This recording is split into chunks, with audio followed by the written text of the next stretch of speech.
નમસ્કાર મિત્રો, અત્યાર લગી આપણે સ્પર્શક અને અભિલંબના એક્સરસાઇઝ 6.3 ના 1 થી 10 એક્ઝામ્પલ જોયા.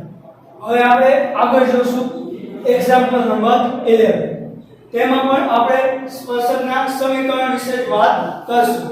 ચાલો તો એક્ઝામ્પલ નંબર 11 શું છે કે વક્ર y બરાબર 1/x - 3 x is not equal to 3 આગળ બે ઢાળવાળા તમામ સ્પર્શકના સમીકરણ શોધો. તો આપણે પહેલા દાખલા તરફ જોવાનું નથી, ખાલી શું જોઈ કે આપણો વક્ર કયો છે અને એનું મિકેનિઝમ શું છે. તો શું કહે છે કે આ વક્રના બે ઢાળવાળા તમામ સ્પર્શકના સમીકરણ શોધો. તો પહેલા એનો આપણે મિકેનિઝમ સમજી લઈએ. તો મિકેનિઝમ શું થશે, ધારો કે આ કોઈ વક્ર છે, ખરેખર આ વક્ર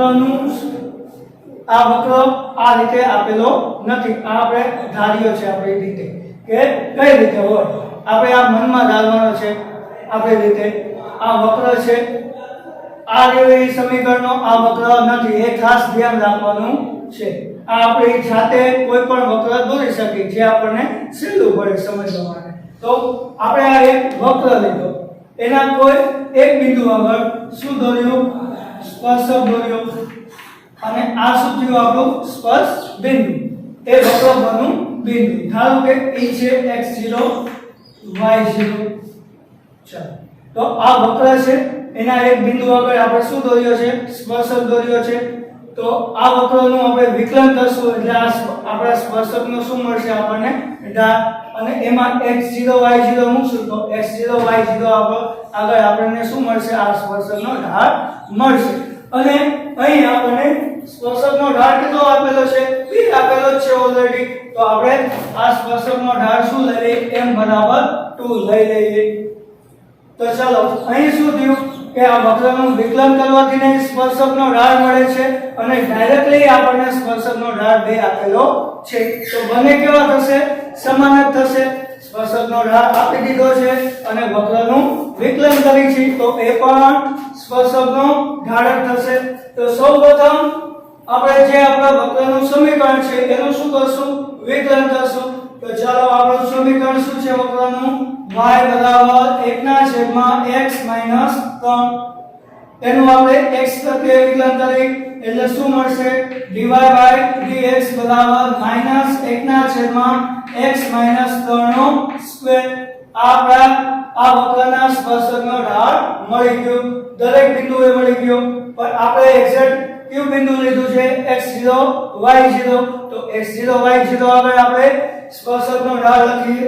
તો x0 y0 આગળ સ્પર્શકનો ઢાળ, x0 y0 આગળ આપણા સ્પર્શકનો ઢાળ.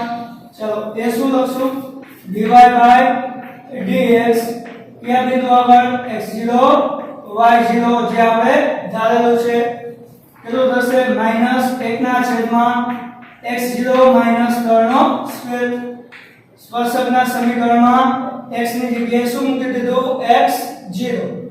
ચાલો આ વક્રનું વિકલન કરવાથી આપણને સ્પર્શકનો ઢાળ મળ્યો અને આપણને સ્પર્શકનો ઢાળ કેટલો આપી દીધો છે, 2 આપી પણ દીધો છે કે જેથી એ બે ઢાળવાળા આગળ આપણે સ્પર્શકનું સમીકરણ મેળવી શકીએ. તો આ પણ સ્પર્શકનો ઢાળ અને 2 પણ સ્પર્શકનો ઢાળ, માટે આપણે સ્પર્શકના ઢાળને સરખાવી દઈએ. તો શું મળશે આપણને, -1/x0 - 3 નો સ્ક્વેર = 2. ચલો તો 1/x0 - 3 નો સ્ક્વેર બરાબર શું મળશે આપણને, -2 મળશે. ચલો તો અહીં શું મળ્યું કે કોઈના સ્ક્વેરની કિંમત આપણને માઈનસ મળી, જે શક્ય નથી. કોઈના વર્ગની કિંમત માઈનસ હોઈ શકે નહીં. તો આપણને બે ઢાળવાળા આ વક્રના સ્પર્શકનું સમીકરણ મળી શકે નહીં, કેમ કે કોઈના પણ વર્ગની કિંમત ઋણ હોઈ શકે નહીં. જો ઋણ હોય તો પણ સ્ક્વેર હોય તો કેવી થઈ જાય, પ્લસ થઈ જાય છે. એટલે અહીંયા શું મળ્યું કે આ કિંમત છે એ સ્ક્વેર વાળી છે અને સામે એનું મૂલ્ય કેવું આવે છે, ઋણમાં આવે છે. તો આનો મતલબ શું થયો કે આ વસ્તુ શક્ય નથી. આ શક્ય નથી એનો મતલબ શું થાય કે આ વક્રનું બે ઢાળવાળા સ્પર્શકનું સમીકરણ આપણને મળશે નહીં.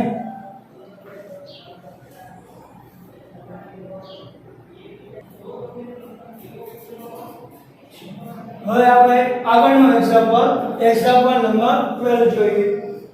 તેમાં પણ શું છે કે વક્ર y બરાબર 1/x² - 2x 3 ને 0 ઢાળવાળા તમામ સ્પર્શકના સમીકરણ શોધો.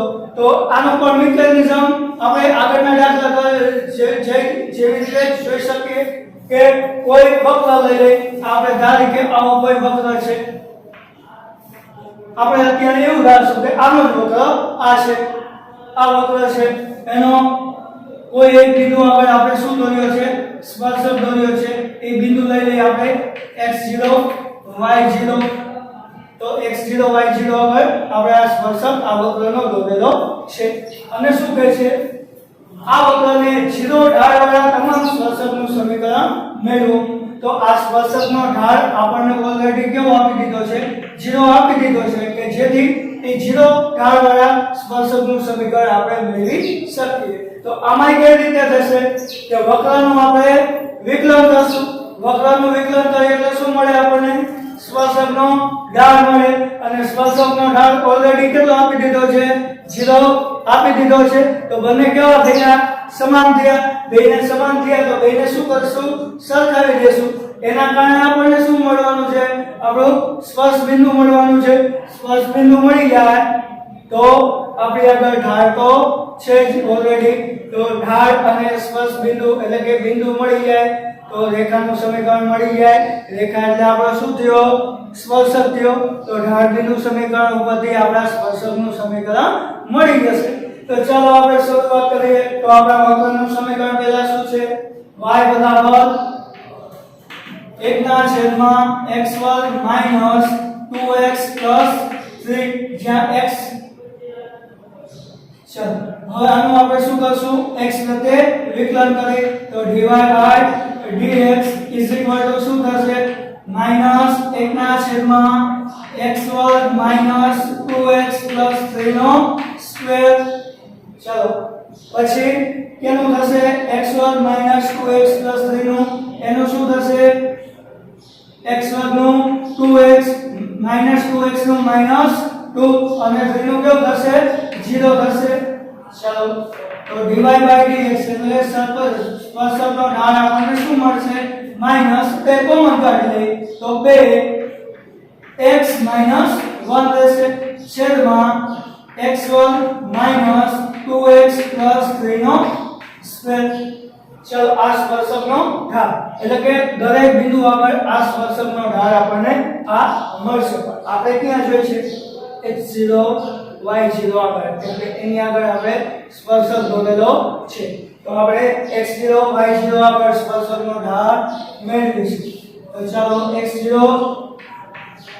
y0 આગળ સ્પર્શકનો ઢાળ તો શું થશે? dy/dx એની આગળ x0 y0 આગળ. તો જ્યાં પણ x છે અહીંયા શું છું? x0 તો -2 x0 - 1 છેદમાં x0 નો સ્ક્વેર -2 x0 + 3 નો સ્ક્વેર. આ થયો x0 y0 આગળ સ્પર્શકનો ઢાળ. અને આપણે x0 y0 આગળ સ્પર્શકનો ઢાળ કેટલો છે? 0 છે. માટે ઢાળ આપણને ઓલરેડી ખબર છે વાંચો. તો શું કરશું? બેને સરખાવી દઈએ. આ પણ સ્પર્શકનો ઢાળ અને આ પણ સ્પર્શકનો ઢાળ. બંને કેવા થયા? એક જ થયા. તો ચાલો -2 x0 - 1 છેદમાં x0 નો સ્ક્વેર -2 x0 + 3 નો સ્ક્વેર શું લખશું? 0. કેમ કે આપેલા 0 ઢાળવાળા સ્પર્શકનું સમીકરણ મેળવવાનું છે એટલા માટે.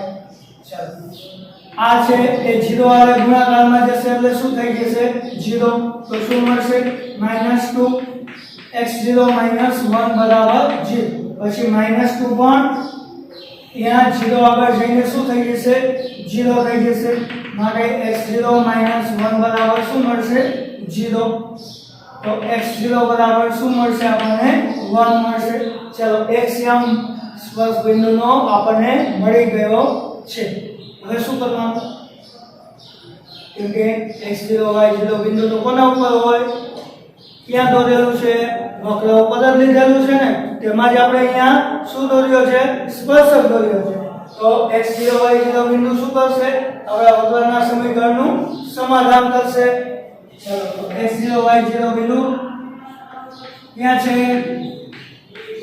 વક્ર વર્ગ છે માટે શું કરશે સમાધાન તો y0 = 1 ના છેદમાં x0 નો સ્ક્વેર માઈનસ 2x0 પ્લસ 3 ચલો આમાં x0 બરાબર 1 મૂકી દે તો x0 બરાબર 1 મૂકવાથી આપણને y0 શું મળશે ચલો 1 મૂકી દે x0 ની જગ્યાએ તો 1 ના છેદમાં 1 નો સ્ક્વેર 1 માઈનસ 2 પ્લસ 3 એટલે કે 3 1 4 4 માં 2 જાય તો 2 એટલે શું મળશે 1/2 તો આપણને સ્પર્શ બિંદુ આપણું કયું મળ્યું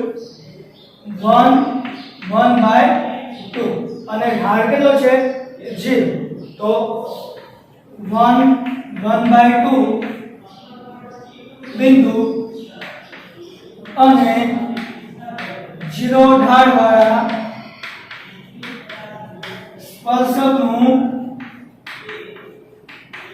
સમીકરણ કેના દ્વારા મેળવશું ઢાળ બિંદુ સમીકરણ તો ઢાળ બિંદુ સમીકરણ શું છે આપણું y - y1 એટલે y1 શું છે 1/2 બરાબર જે આપણો ઢાળ છે તે કેટલો છે ઢાળ 0 કૌંસમાં x - x1 x1 ની કિંમત કેટલી છે 1 તો x - 1 ચાલો અહીંયા 0 છે ગુણાકારમાં x - 1 સાથે એટલે ઓલરેડી આ પદ કેવું થઈ જશે 0 એટલે y - 1/2 બરાબર શું મળશે આપણને 0 મળશે એટલે y બરાબર 1/2 આપણા સ્પર્શકનું સમીકરણ થશે અને આપણને એ પણ ખબર પડી જાય કે જ્યારે પણ સ્પર્શકનો ઢાળ 0 હોય એટલે સ્પર્શકનું સમીકરણ હંમેશા કેવું મળે સમસ્થિતિજ જ મળે તો અહીંયા પણ આપણને સમસ્થિતિજ મળ્યું કેમ કે સ્પર્શકનો ઢાળ કેવો હતો 0 હતો તો આ થયું આપણું સ્પર્શકનું સમીકરણ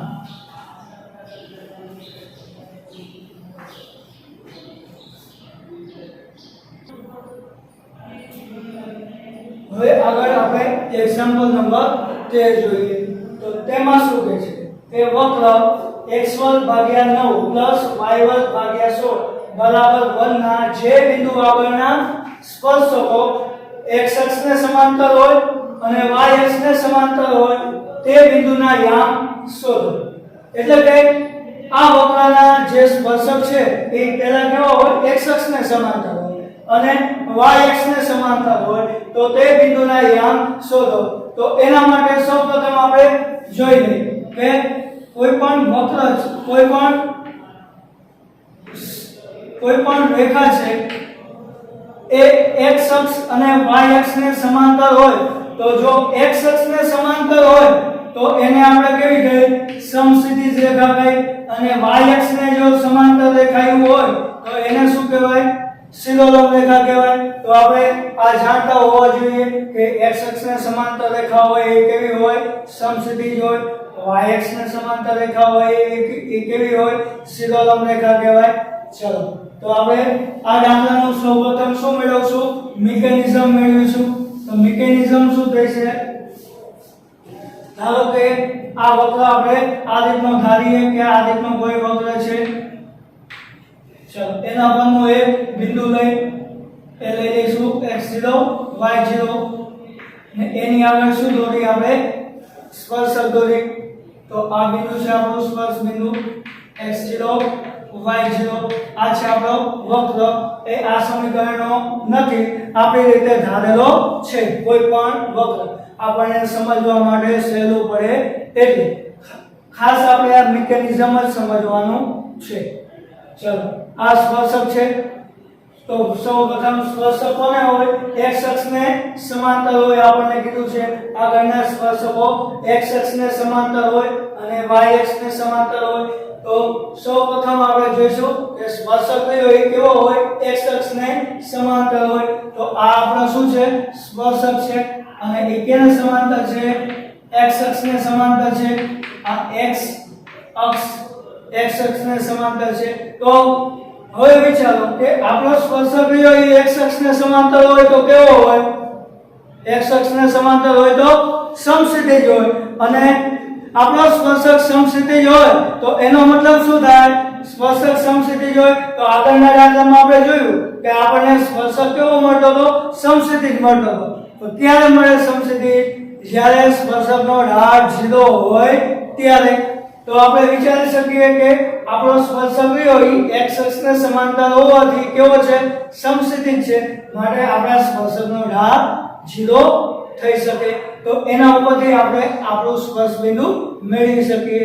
તો સૌપ્રથમ આપણે શું કરશું? આ વક્રનું વિકલન કરીએ એટલે સ્પર્શકનો ઢાળ મળે.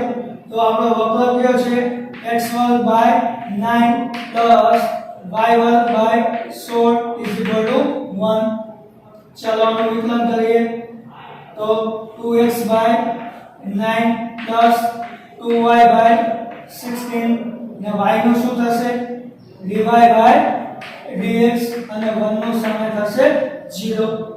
ચલો હવે આ વસ્તુને પેલી બાજુ લઈએ તો શું મળશે? 2y/16 dy/dx -2x/9.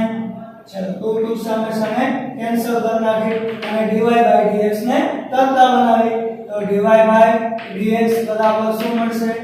-16 બાજુ જાય તો -16x છેદમાં y નીચે આવે 9 સાથે તો 9y. આ શું મળ્યો આપણને? આપણા સ્પર્શકનો ઢાળ મળ્યો.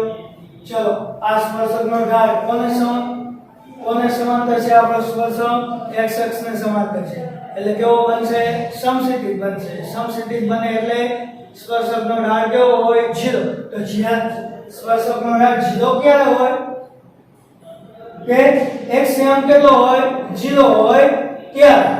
કે અંશમાં શું મળે? 0 મળે તો જ ઢાળ 0 થાય. તો x એમ કેવો હશે? 0 હશે. ચાલો તો પહેલા x0 y0 આગળ સ્પર્શકનો ઢાળ લખી નાખી. તો x0 y0 આગળ સ્પર્શકનો ઢાળ dy/dx x0 y0 કેટલો મળશે? -16 x0 ના છેદમાં 9 y0. હવે પેલું કે આપણો સ્પર્શક કયો એ x અક્ષને સમાંતર. ચલો x અક્ષને સમાંતર એટલે કે સ્પર્શક x અક્ષને સમાંતર હોવાથી તો થશે સમક્ષિતિજ થશે. માટે એનો ઢાળ કેવો થશે? 0. તો ઢાળ ક્યારે 0 થાય? કે x0 ની કિંમત 0 હોય ત્યારે. તો x0 બરાબર શું મળશે? 0. ચલો x0 y0 પાછું ક્યાં છે? વક્ર ઉપર છે તો એનું સમાધાન કરશે. તો x0 y0 આપણા વક્ર ઉપર છે તો એનું સમાધાન કરી તો x0 બરાબર ડાયરેક્ટલી અહીંયા 0 મૂકી દે તો આ પદ શું થઈ જશે? 0 થઈ જશે. તો આપણને શું ડાયરેક્ટલી મળશે? y0 નો સ્ક્વેર બરાબર 16. તો x0 બરાબર 0 હોય તો y0 નો સ્ક્વેર બરાબર આપણને કેટલું મળે? 16 મળે. તો y0 બરાબર કેટલું મળે? +4. તો આપણને ક્યુ સ્પર્શ બિંદુ મળે? એક 0 4 અને એક 0 -4. તો કે 0 4 અને 0 -4 આગળ વક્રના વક્રનો સ્પર્શક x અક્ષને સમાંતર થાય. ચલો એ જ રીતે હવે આપણે y અક્ષ ને સમાંતર લઈએ તો હવે આ સ્પર્શકની હોય કેને સમાંતર છે? y અક્ષ ને સમાંતર છે. તો y અક્ષ ને સમાંતર હોય એનો મતલબ શું થયો કે આપણો સ્પર્શક કેવો થયો? સીધો લંબ થયો. અને સીધો લંબ ક્યારે થાય? કે સ્પર્શકનો ઢાળ અવ્યાખ્યાયિત થાય ત્યારે, અવ્યાખ્યાયિત અથવા ન મળે ત્યારે. તો ક્યારે ન મળે? કે એનો છેદ 0 થાય ત્યારે. તો છેદ 0 થાય એટલે કઈનો મતલબ કે y0 બરાબર 0 મળે ત્યારે આપણો સ્પર્શક કેવો બને? અવ્યાખ્યાયિત થાય અને આપણો સ્પર્શકનું સમીકરણ સીધો લંબ રેખા મળે. તો બીજું આપણે જોઈએ કે આપણો સ્પર્શક જે હોય y અક્ષને સમાંતર હોય ત્યારે, તો y અક્ષને સમાંતર હોય તો સ્પર્શક કેવો મળશે? સ્પર્શક સીધો લંબ રેખા મળે. એટલે આપણો ઢાળ કેવો મળે? અવ્યાખ્યાયિત મળે. ઢાળ અવ્યાખ્યાયિત ક્યારે થાય? છેદ 0 હોય ત્યારે. તો y0 શું લઈશું? 0 લઈ લઈએ. ચલો y0 0 ક્યાં મૂકશું? આપણા વક્રના સમીકરણમાં. તો y0 0 મૂકી તો આખો પદ કેવો થઈ જશે? 0 થઈ જાય. તો x0 નો વર્ગ બરાબર કેટલો મળે? 9. તો y0 બરાબર 0 મૂકવાથી x0 નો સ્ક્વેર બરાબર કેટલું મળશે? 9. તો x0 બરાબર શું મળે? +or -3. ચલો તો આપણને સ્પર્શ બિંદુ કયું મળશે? 3 0 અને 1 -3 0 કે જેની આગળ આપણો સ્પર્શક રહ્યો એ y અક્ષને કેવો થશે? સમાંતર થશે. એટલે કે સીધો લંબ રેખા મળશે. તો અહીંયા લખીએ કે 3 0 અને -3 0 આગળ સ્પર્શક y અક્ષને સમાંતર થશે. આ બે આપણને સ્પર્શ બિંદુઓ મળી ગયા. x અક્ષને સમાંતર અને y અક્ષને સમાંતર આપણો સ્પર્શક હોય ત્યારે આ વક્ર માટે.